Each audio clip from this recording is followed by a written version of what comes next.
Siya, simulan niya magpaghanap, mayroon pa kayong buong maghapon ngayon. Maya-maya lang ay simbang gabi na. At bumalik na lamang kayo para makakain kayo dito sa aming kabilya. Sige, ingat kayo.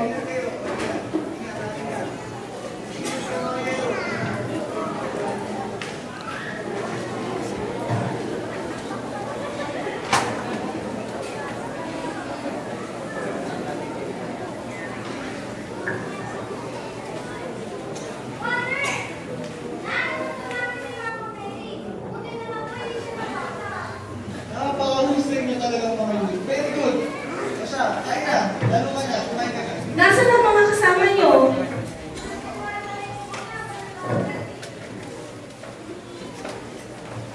O siya, kumain na muna kayo. Kumain na kayo. O mga bata, alam niyo ba na kung wala si Mama Mary, eh wala tayong Pasko?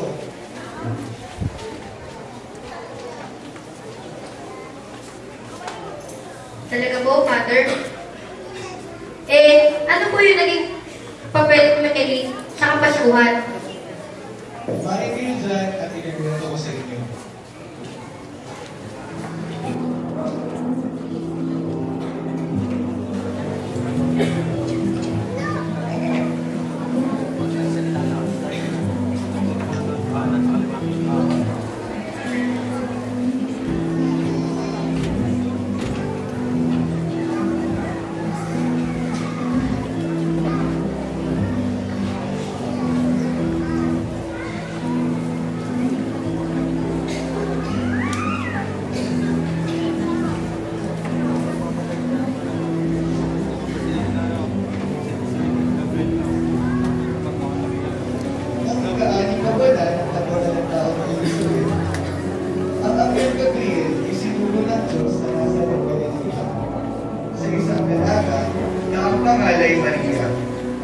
Siya'y nakatakdang ikasal kay Jose na isang lalaki bukod sa lipi ni Haring David.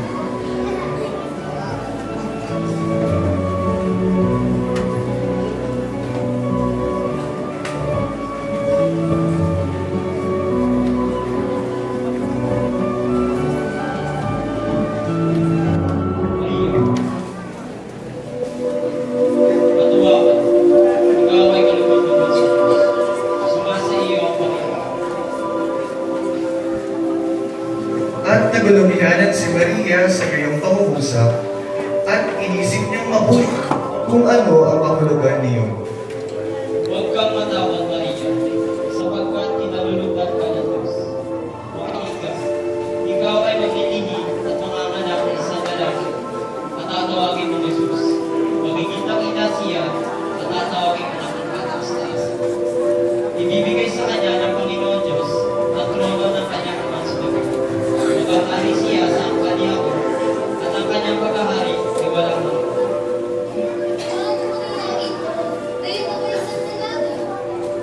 Mababa sa iyo ang Espiritu Santo at bubusbusin ka ng kataas-taas. Kaya't banal ay panganganak mo at tatawagin ka ng Diyos. Naaalala mo ba ang kamag-anak mo si Isabel? Alam ng lahat ni Diego. Greet na rin siya sa kabila ng kanyang katandaan. Ngayon ay ika-6 na buwan ng kanyang pagdadalang tao. Sapagkat walang hindi mo mangyayari ang Diyos. Ako yan ang Panginoon. Mangyari sa akin ang iyong sinabi.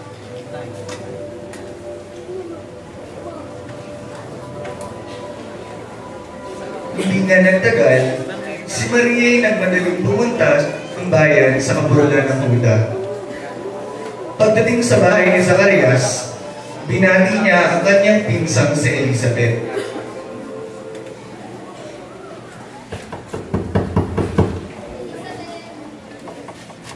At nagagalaw ang sanggol sa kanyang tiyan.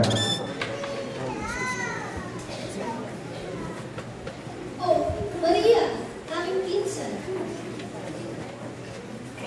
Tuloy na.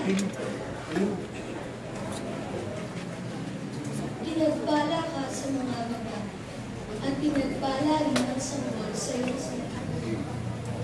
Sino ako upang dalawin ng ina ng aking pamilya? Sapagkat pagkaroon ko ng bati, ay nagagalaw sa tuwa at sanggol sa akin.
lahat ng mga bansa. Ang puso ko'y nagpupuri sa Panginoon. Nagagalak ang aking espiritu sa hinalamanitan, sapagkat gumawa ko ng mga dakilang bagay, malat sa lupa't langit ang pangalan ng Panginoon. Ang puso ko'y nagpupuri sa Panginoon. Nagagalak ang aking espiritu sa hinalamanitan. Luwalhati sa Ama, sa Anak at sa Espiritu Santo, kapalaran mo'y unang-unang ngayon at magpakailanman. Ang puso ko'y nagpupuri sa Panginoon. Nagagalak ang aking espiritu sa hinanamanitan. Nagagalak ang aking espiritu sa hinanamanitan.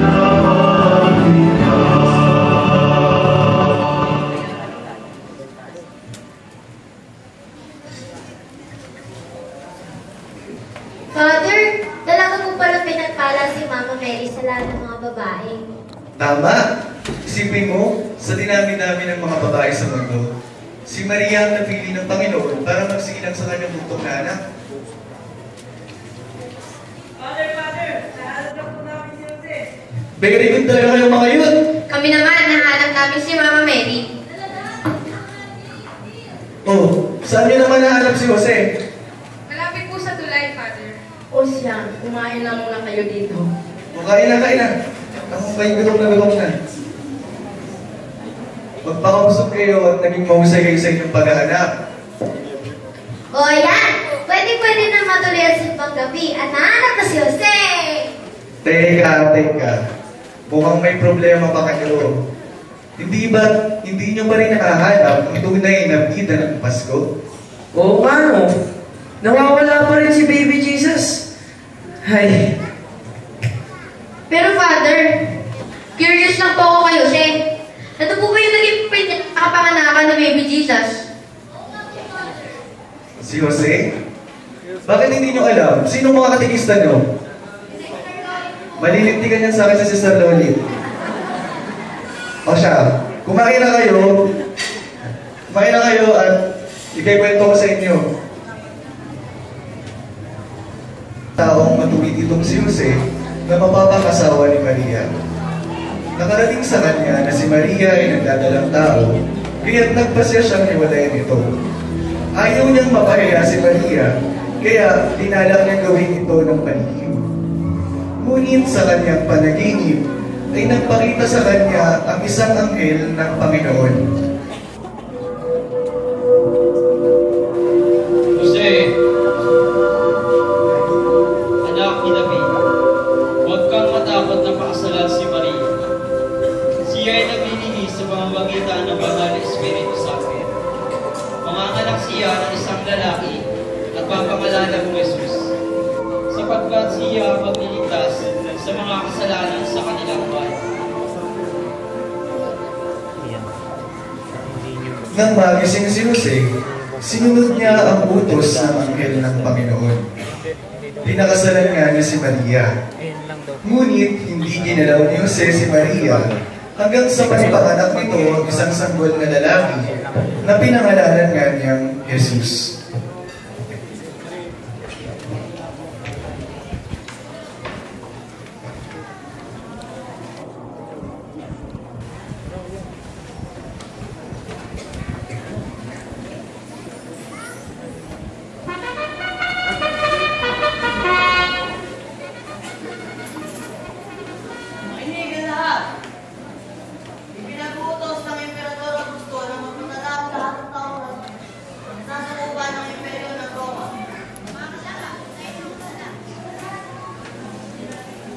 Kaya't umuwi ang bawat isa sa sariling bayan upang magtatala.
Ano yun?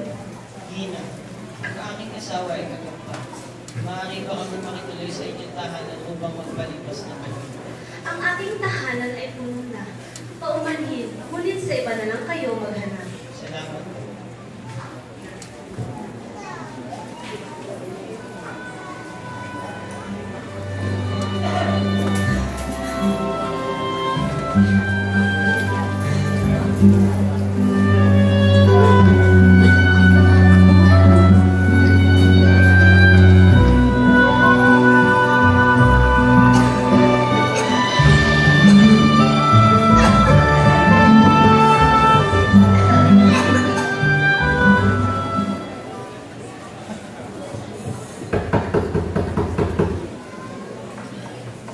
Ano kay paglilingkod ko sa inyo?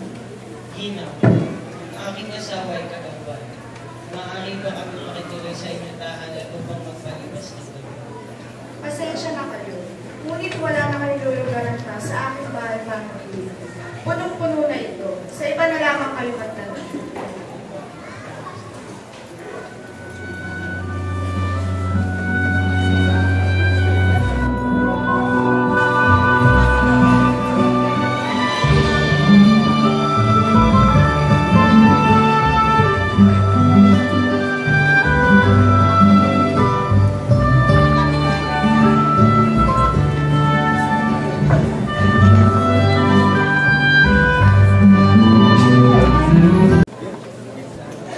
Magandang gabi. Ano bang sadya nila?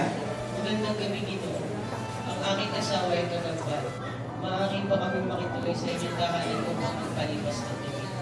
Kami po ay tinanggihan na ng lahat ng kabayan.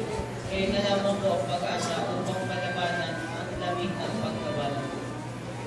Naku, puno na rin ang aking bahay panuluyan. Ngunit sa likod nito ay may munting espasyo. Subalit, isa lamang itong sabsaban eh. Pero maaari kayong tumuloy doon kung inyong mamarapatin. Salamat po. Walang anuman.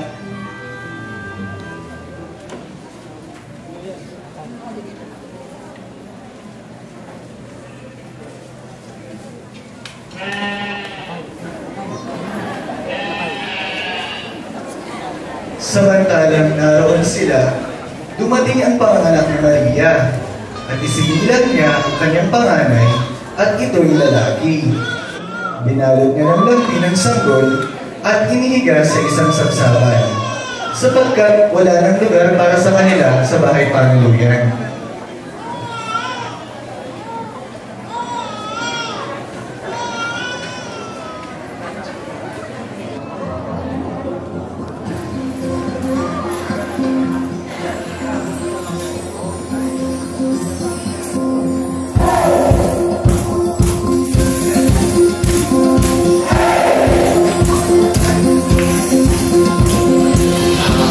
The heralding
nagpupuyat at nagbabantay ng kanilang mga lupa. Biglang lumitaw sa harapan nila ang isang anghel ng Panginoon at lumaganap sa paligid nila ang nakasisilaw na kaninningan ng Panginoon. Huwag kayong matakot. Ako ay may dalang mabuting balita para sa inyo na ikululugod para sa lahat ng tao. Sapagkat ngayon is dinal sa bayan ni David ang inyong tagapagligtas. Narito ang palatandaan. May makikita kayo ng isang sanggol na nakabalot ng lapit at nakahiga sa sangsaba. Gagabayan kayo ng isang malaking tala upang matuntun ninyo kung saan naroon ang sangsaba. Ngayon sa Bethlehem, kaya natin itong mabuti balikan ng Panginoon.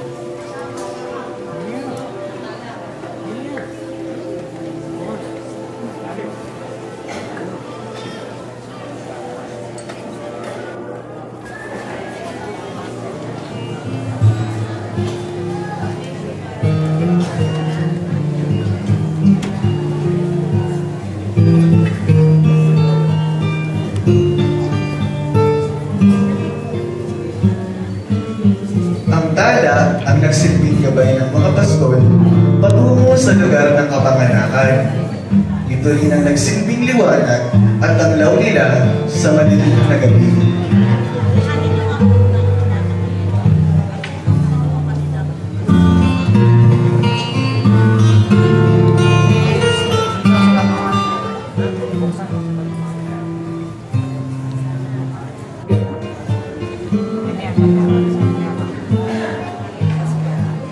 Dumating naman sa Jerusalem ang ilang pantas mula sa silangan.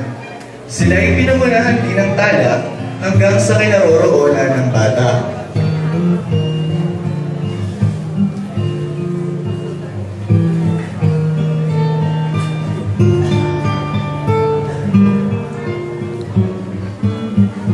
At inihandog ng tatlong mago ang ginto,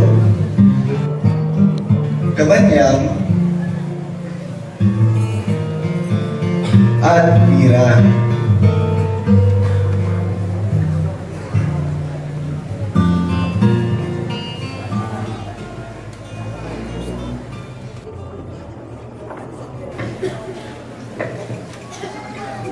Ito ang kwento ng Pasko, mga bata.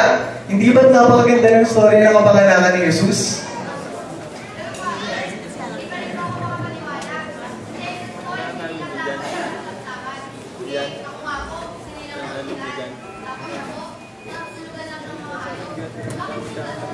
Alfonso, hindi pa kasi uso ang ospital noon. Ikaw talaga? Oh, ano yun?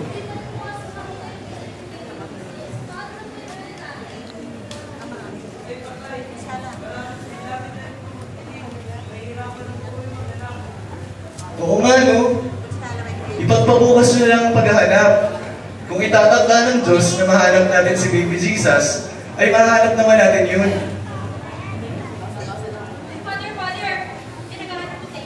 Sino po, sister? Magandang hapon po, Father.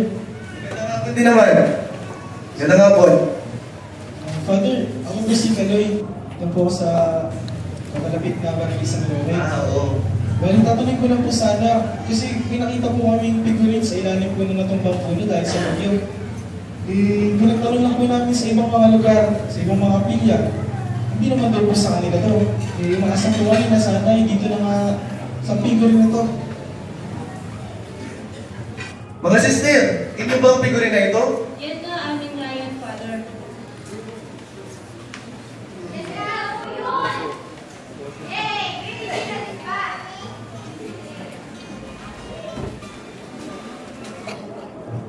O ngayong nahanap nyo na si Baby Jesus, kumpleto na ang Pasko nyo. Ay, maraming salamat po pala. Sige, Father, bali, tanong ko lang po kung tuloy po ba yung simbang gabi ngayong mamaya po sa sasa. Oo, tuloy na tuloy. Magsimba kayo ng anak mo, ha? Sama ko siya. Okay na lang po kami. Maraming salamat. Ngayong nahanap nyo na si Baby Jesus, kumpleto na ang Pasko nyo. Bakit? Dahil ang tunay na kwento ng Pasko ay ang pagdating ni Baby Jesus sa ating mga buhay. Hindi lang tuwing Pasko, kundi araw-araw ay kumakatok siya sa mga puso natin para mapasukin siya. Palakpakan niyo yung mga sarili niyo. Sapagkat ipinakita niyo ang tunay na diwa ng Pasko, ang bayanihan. Kaya,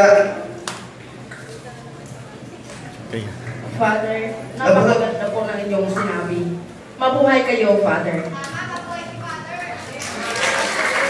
nabuwag man ng bagyo ang gusali ng inyong simbahan, hindi naman ito nabuwag ang tunay na simbahan. Kayo mismo ang simbahan. Lagi niyo yung tatandaan.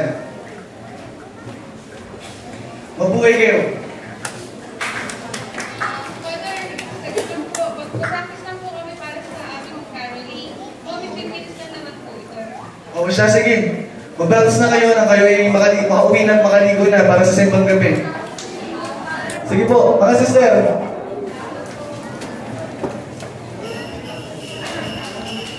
Primo.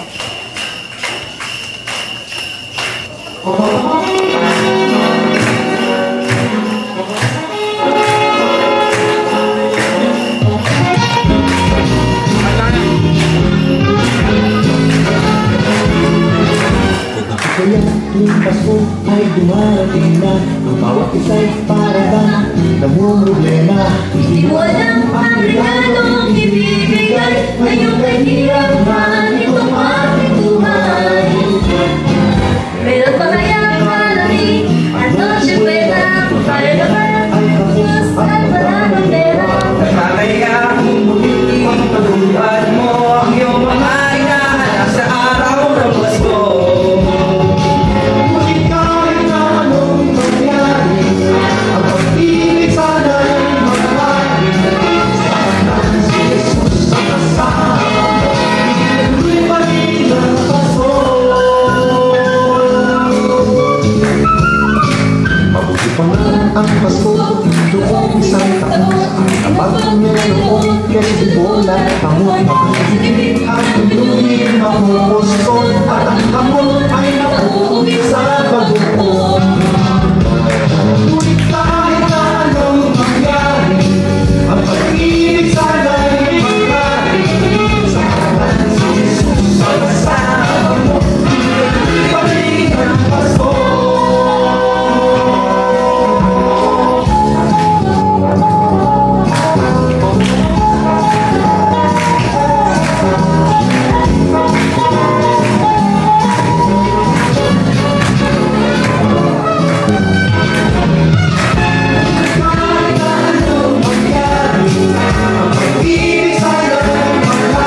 Maria, Hazel, Ann